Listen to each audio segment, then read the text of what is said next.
Pacific பெருங்கடலின் மேற்பரப்பு நீர் வழக்கத்தை விட அதிகமாக வெப்பமடையும் நிகழ்வே எல் நினோ. இந்த இயற்கை நிகழ்வு உலகம் முழுவதும் காலநிலை மாற்றத்தை ஏற்படுத்துவதோடு இந்தியாவில் தென்மேற்கு பருவமழையையும் கடுமையாக பாதிக்கும் என்று விஞ்ஞானிகள் எச்சரித்து வருகின்றனர். மத்திய அரசு மற்றும் இந்திய வானிலை ஆய்வு மையத்தின் சமீபத்திய மதிப்பீட்டின்படி நாடு முழுவதும் 315 மாவட்டங்கள் எல் நினோ தாக்கத்திற்கு உள்ளாகும் அபாயத்தில் உள்ளன. அவற்றில் 111 மாவட்டங்கள் மிகவும் பாதிக்கப்படக்கூடிய பகுதிகளாக வகைப்படுத்தப்பட்டுள்ளன. தமிழகத்தில் கிருஷ்ணகிரி, தருமபுரி, திருப்பத்தூர், வேலூர், நாமக்கல், திண்டுக்கல், திருச்சி, அரியலூர், பெரம்பலூர், விருதுநகர், ராமநாதபுரம் மற்றும் நீலகிரி ஆகிய 12 மாவட்டங்கள் வறட்சி அபாய பட்டியலில் இடம்பெற்றுள்ளன. 15 17 ஆண்டுகளுக்கு ஒரு முறை இந்தியாவிலே இந்த மிகப்பெரிய வறட்சி வரும். இப்போ நவீனமாயிடுச்சு. 2500 அடி ஆழ்துளை கிணறுகள்லாம் போட்டு தண்ணீரை எடுத்து விவசாயம் பண்றோம், குடிநீருக்கு பயன்படுத்துறோம்.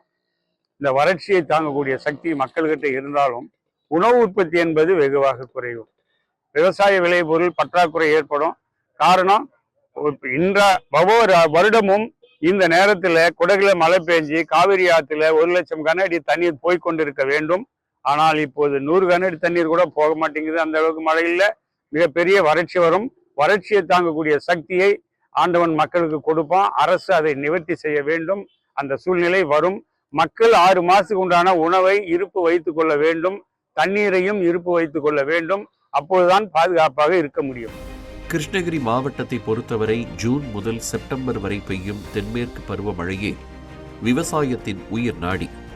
அந்த மழை பொய்த்தால் காரிஃப் பருவத்தில் பயிரிடப்படும் நெல், மக்காச்சோளம், பருப்பு வகைகள் உள்ளிட்ட முக்கிய பயிர்களின் விளைச்சல் கடுமையாக பாதிக்கப்படும் என்று விவசாயிகள் அச்சம் தெரிவிக்கின்றனர். நெல் பயிருக்கு நாற்று நேரத்துல இங்க கால்நடைகளுக்கும் குடிநீர்களுக்கும் பஞ்சம். இந்த நம்ம வறட்சி அறிவிச்சிருக்கு, மத்திய அரசாங்கமும் மாநில அரசாங்கம் வறட்சி அறிவிச்சிருக்கு.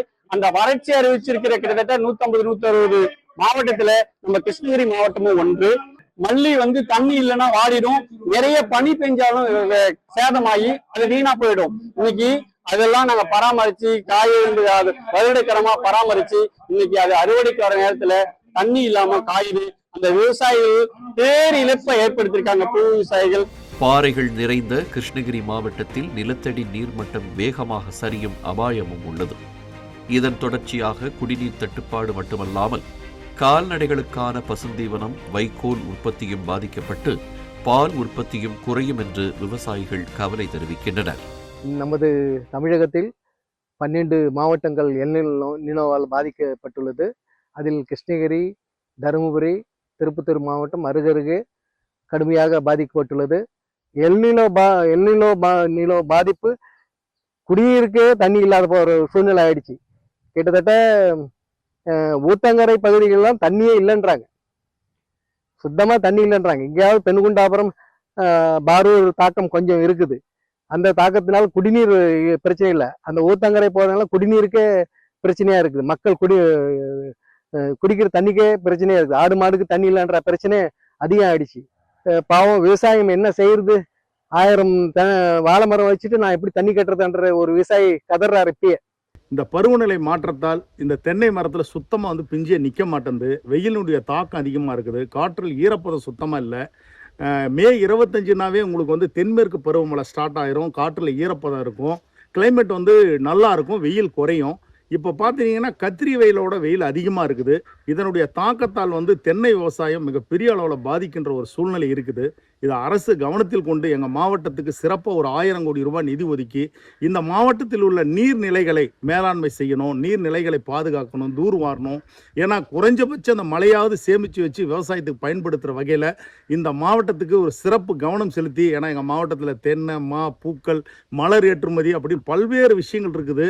அதனால் தயவு செய்து அரசு இதை கவனத்தில் கொண்டு இந்த எல் நீனோ அப்படின்ற ஒரு பருவநிலை மாற்றத்திலிருந்து எங்கள் மாவட்டத்தை காப்பாற்றணும்னு சொல்லி தென்னை விவசாயிகள் சார்பாக நாங்கள் கேட்டுக்கிறோம். தமிழகத்தின் பல மாவட்டங்களில் எல் நினோவின் தாக்கம் எதிரொலிக்க தொடங்கியுள்ளது. இந்த சூழலில் கிருஷ்ணகிரி மாவட்டத்தில் தென்பெண்ணை ஆற்றின் குறுக்கே கட்டப்பட்ட KRB அணையின் உபரி நீரை அனைத்து ஏரிகளுக்கும் கொண்டு சென்று கால்வாய் இல்லாத ஏரிகளுக்கு குழாய் மூலம் தண்ணீர் நிரப்ப வேண்டும் என்றும், எல் நினோ பாதிப்பை சமாளிக்க தமிழக அரசு சிறப்பு நிதி ஒதுக்க வேண்டும் என்றும் விவசாயிகள் எதிர்பார்க்கின்றனர். தமிழ் ஜனம் செய்திகளுக்காக போச்சம்பள்ளியிலிருந்து செய்தியாளர் கணேஷ்.